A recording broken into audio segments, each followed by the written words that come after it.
여러분은 관계를 정리할 때 어떤 방법을 선택하시나요?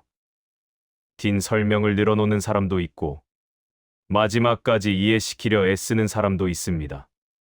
하지만 때로는 침묵이 가장 강력한 답이 될 수 있습니다.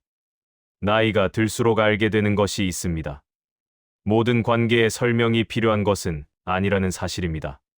참을 만큼 참고 버틸 만큼 버텼다면, 그것은 이제 관계를 놓아야 한다는 신호입니다. 강물은 말없이 흐르고 계절은 조용히 바뀌듯이 어떤 관계는 소리 없이 끝나는 것이 가장 자연스럽습니다. 사람의 품격은 시작할 때가 아니라 끝낼 때 드러납니다. 나의 품격을 해치지 않으면서 나를 해치는 사람을 끊어낼 수 있는 가장 좋은 방법은 바로 침묵입니다. 철학자 니체는 평생 인간관계의 본질을 탐구한 사람입니다. 그는 젊은 시절 많은 사람들과 친밀한 관계를 맺었지만 점차 고독을 선택했습니다. 니체가 겪은 배신과 실망은 그의 철학에 깊이 스며들었고, 그는 결국 이런 말을 남겼습니다. 말로써 모든 것을 해결하려 드는 사람은 오히려 더 많은 오해와 갈등을 만든다고 말입니다. 니체는 바젤 대학의 교수로 재직하던 시절, 음악가 바그너와 깊은 우정을 나눴습니다.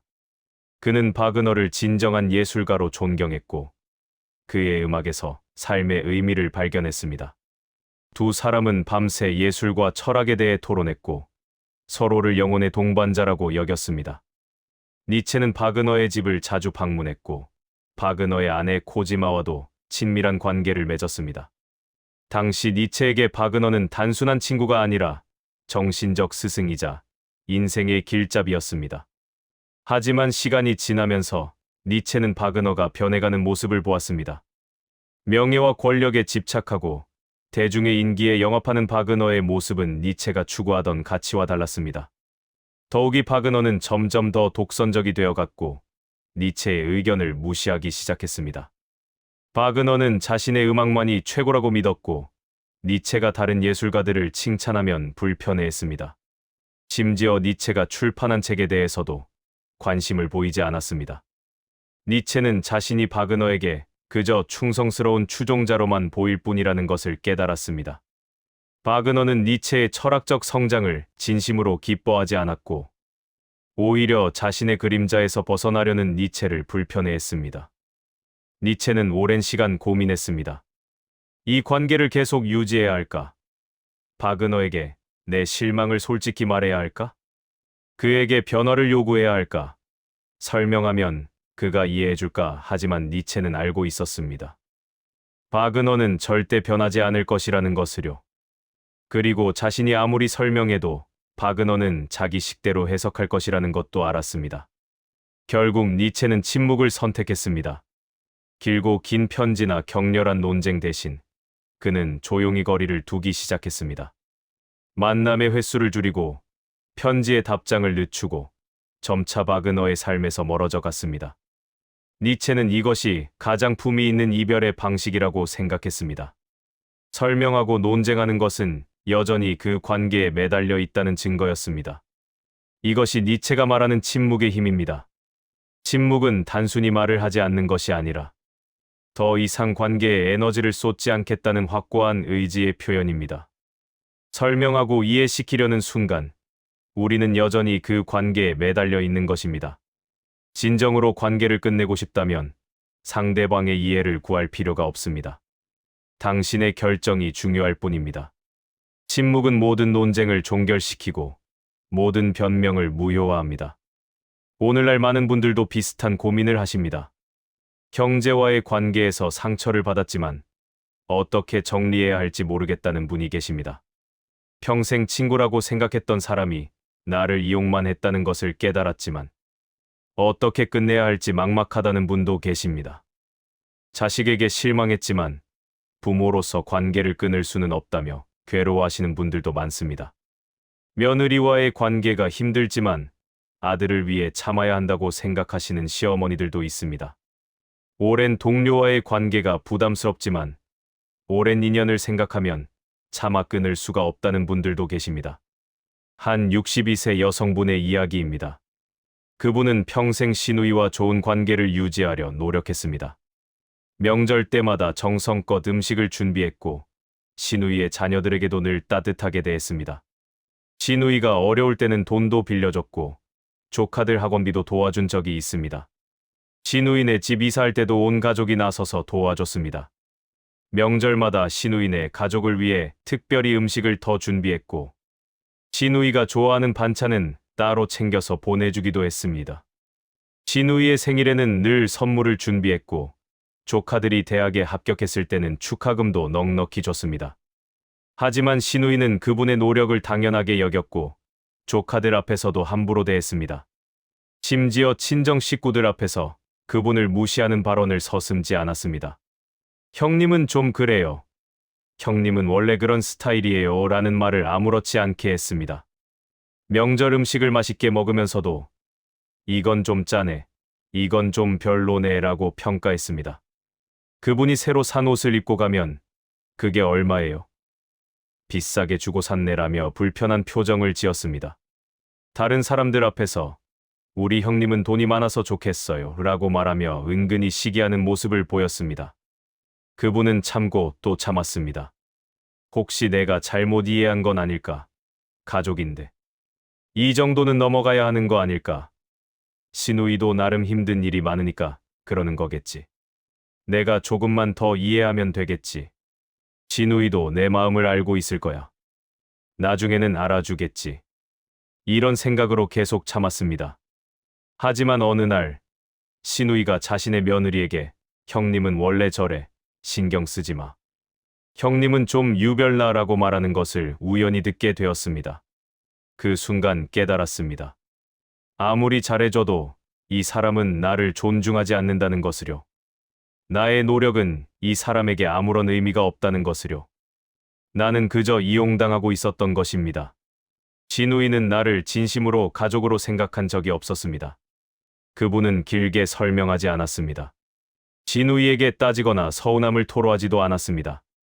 언니, 나는 이런 점에서 정말 서운했어요. 나도 사람이에요. 이렇게 대하시면 안 되죠. 내가 언니한테 얼마나 잘해줬는데요. 라고 말하고 싶은 마음이 굴뚝 같았지만 참았습니다. 왜냐하면 알았기 때문입니다. 그런 말을 해봤자 시누이는 내가 언제 그랬어? 내가 오해한 거야. 너무 예민한 거 아니야? 형제간에 그 정도 가지고 그래? 라고 반응할 것이라는 것을요. 그리고 나중에 다른 사람들에게 형님이 나한테 뭐라고 그러더라. 내가 뭘 잘못했다고 그래? 나는 형님한테 늘 고마워하는데 라고 말하며 자신을 피해자로 만들 것이라는 것도 알았습니다. 대신 조용히 거리를 두기 시작했습니다. 명절 모임에는 참석하되 더 이상 과도하게 준비하지 않았습니다. 필요한 만큼만 준비했습니다. 전화가 와도 짧게 대화하고 만남의 횟수를 자연스럽게 줄였습니다. 시누이가 부탁을 해오면 요즘 내가 좀 바빠서 건강이 안 좋아서라며 정중히 거절했습니다. 어떤 설명도 어떤 변명도 하지 않았습니다. 그저 거리를 둘 뿐이었습니다. 시누이의 생일에도 더 이상 선물을 보내지 않았고 조카들에게도 예전처럼 챙겨주지 않았습니다. 처음에는 불편했습니다. 시누이가 눈치를 챘을까? 다른 가족들이 뭐라고 생각할까? 남편한테 뭐라고 들을까? 시댁 식구들이 나를 나쁘게 볼까? 내가 너무 인정머리 없는 사람이 되는 건 아닐까? 하지만 시간이 지나면서 놀라운 일이 일어났습니다. 아무도 특별히 뭐라고 하지 않았고 그분의 마음은 점점 편안해졌습니다.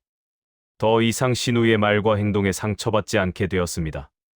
명절이 두렵지 않게 되었고 가족 모임이 부담스럽지 않게 되었습니다.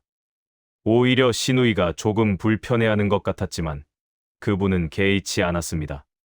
시누이가 며칠 후 전화를 해서 형님, 요즘 바쁘세요? 왜 이렇게 연락이 없어요? 라고 했지만 그분은 응, 좀 바빠 라고만 했습니다. 이것이 침묵의 힘입니다.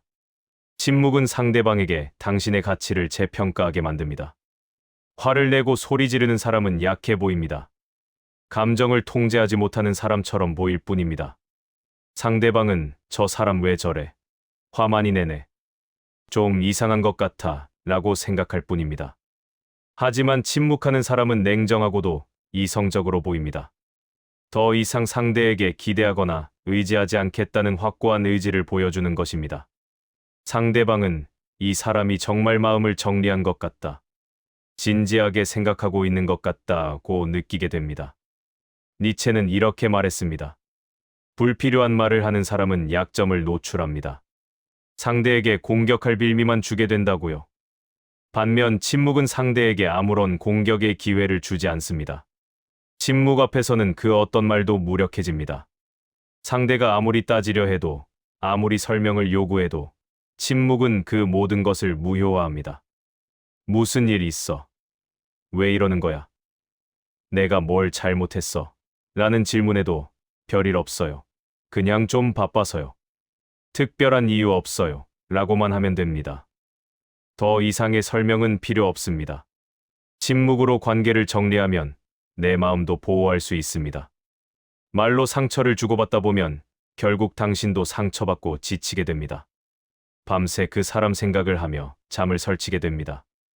했어야 할 말, 하지 말아야 할 말을 떠올리며 후회하게 됩니다. 그때 이렇게 말할 걸. 왜 그런 말을 했을까? 내가 너무 심했나? 이런 생각에 사로잡히게 됩니다. 하지만 침묵은 감정적 소모 없이 관계를 끝낼 수 있습니다. 무거운 칼날처럼 소리 없이 관계를 단번에 잘라냅니다. 깔끔하게 정리됩니다. 침묵은 또한 당신의 품격을 지킵니다. 니체는 말했습니다. 가장 고귀한 사람은 침묵으로서 자신의 품위를 지킵니다. 관계를 침묵으로 정리하는 사람은 자신의 내면과 자존감을 지키는 사람입니다. 설명이 필요하다면 그 관계는 아직 끝나지 않은 것입니다. 진정으로 관계를 끝낸 사람은 설명할 필요를 느끼지 않습니다. 상대방이 이해하든 말든 그것은 더 이상 중요하지 않습니다.